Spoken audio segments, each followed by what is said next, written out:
Base layers in the fall, so important. Cotton, cashmere. This is just a cashmere sweater from the thrift store. It has a lot of holes in it now. It's really old, but keep cashmere sweaters as a staple in your wardrobe. If you find them at the thrift store, just buy them. They are the best base layer to have in the winter time. I know it's not winter yet, but I'm a very cold person, but I also absolutely love the cold weather months. So I have mastered the base layer, and it's cashmere.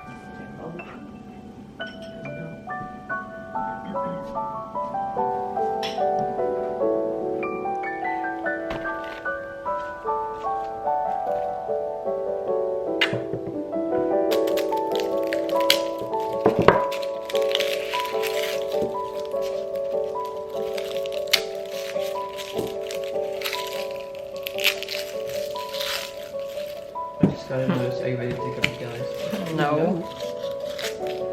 They're massive. They are huge. But that doesn't necessarily mean anything, okay? Oh my god. I'm sorry, get out of there. That's okay. They picked up the speed suddenly.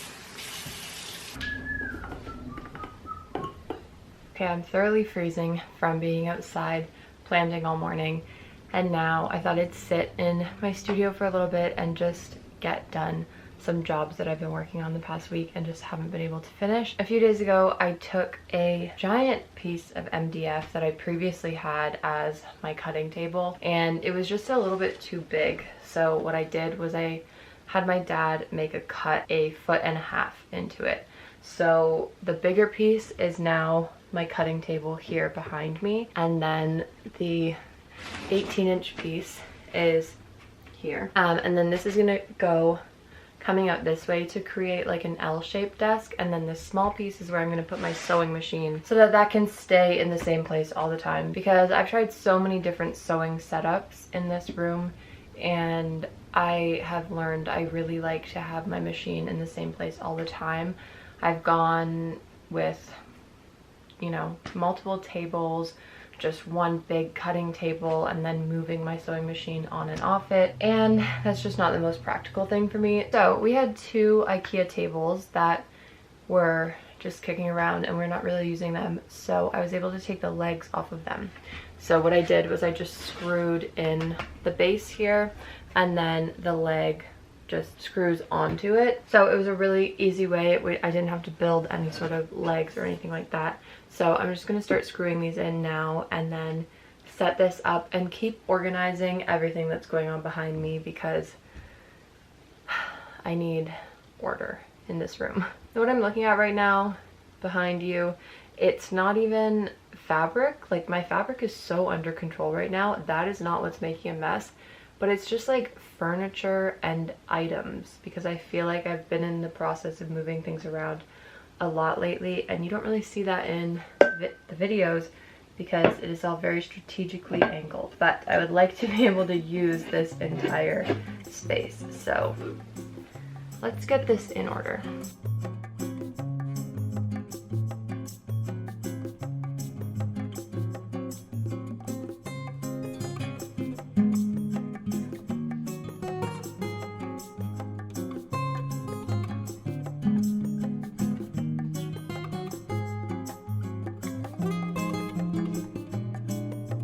This is what I use for drafting patterns. It's not pattern drafting paper, it's just literally just brown craft paper. But I got this for like, I don't know, maybe somewhere under 50 bucks from a wholesaler. And this is the best investment that you could make. I never need gift wrap. I'm never searching for paper for patterns. This is like the best thing. I use it all the time and I've barely made a dent in it.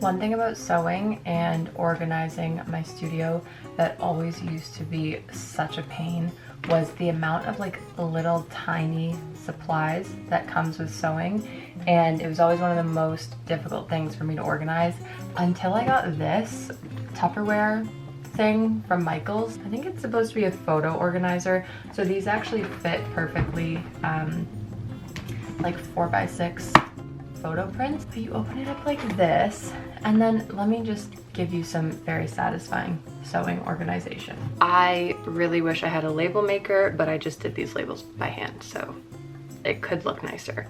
Scissors and seam rippers, safety pins, pens and pencils, blank cards, postcards. These are like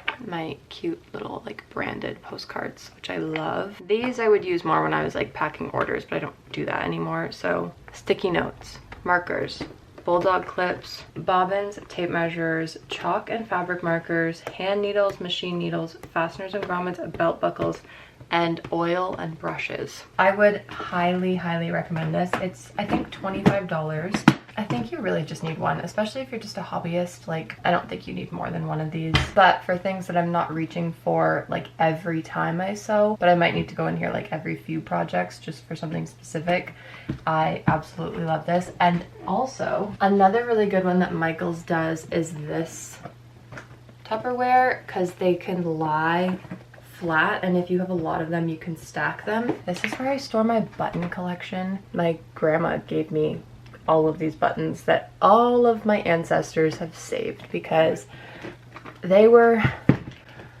frugal seamstresses. This is so heavy. Like, this is, honest to God, maybe like 15 pounds of buttons.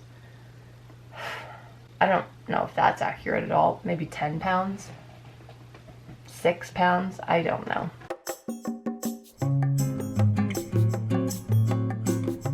Under the table, I have these two bins from, I think, Home Depot. I like to roll my fabric and then secure it with elastics and put it in these bins. So I have two on the other side of the room that I have like full pieces of fabric in.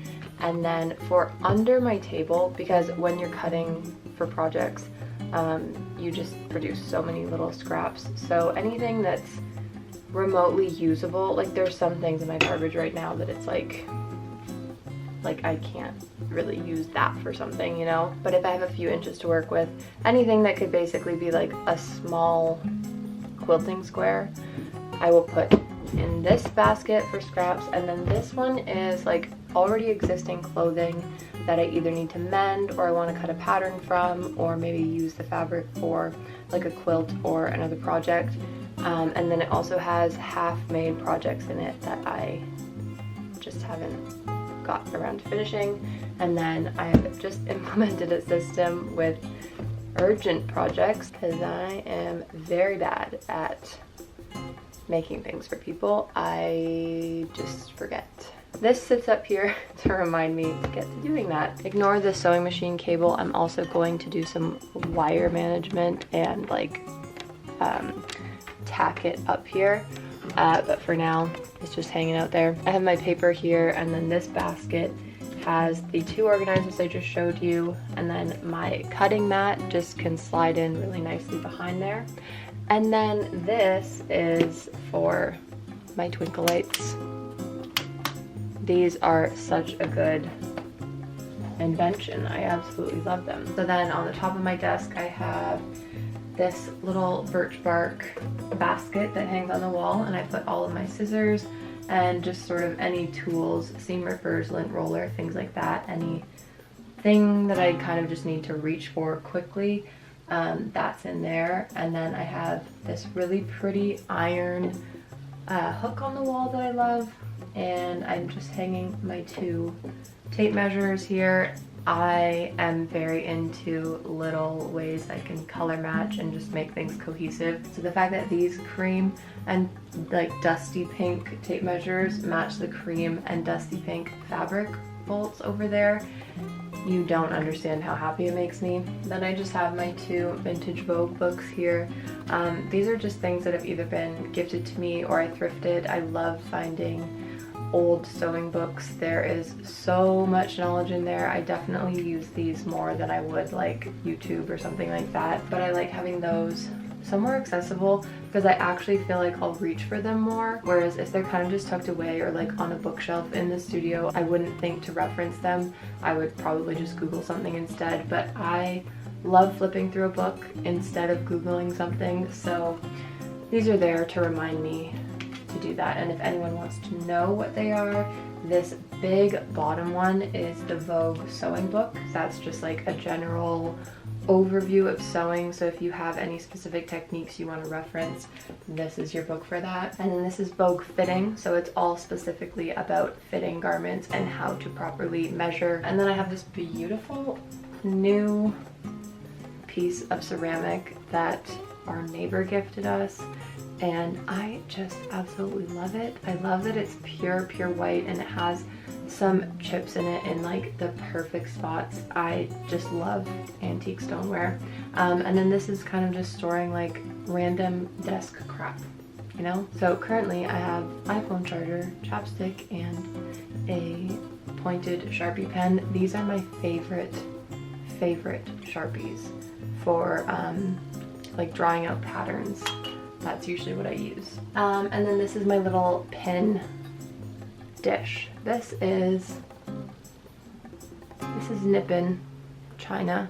I absolutely love this like deep cobalt blue in China, and this is hand painted. It's again, it has a like chip in the perfect spot. Yeah, I just love it. This is what I keep my pins in. I like these little details around the studio that just feel like a little bit old world and just kind of make the sewing process a little bit more enjoyable and a little bit more curated to my personal style. So you don't need to have like a neon plastic sewing room if you don't want to. If you want to, there's nothing wrong with that, but personally for me, I would rather tuck all my ugly colored scissors away in a beautiful birch basket. I think I'm going to end off this video now. My camera battery is flashing, so this is going to be a speedy outro. If you enjoyed this day in the life, which is not even over yet, but I don't have much else planned for today, give it a like down below and subscribe if you want to see more sewing and lifestyle content from me.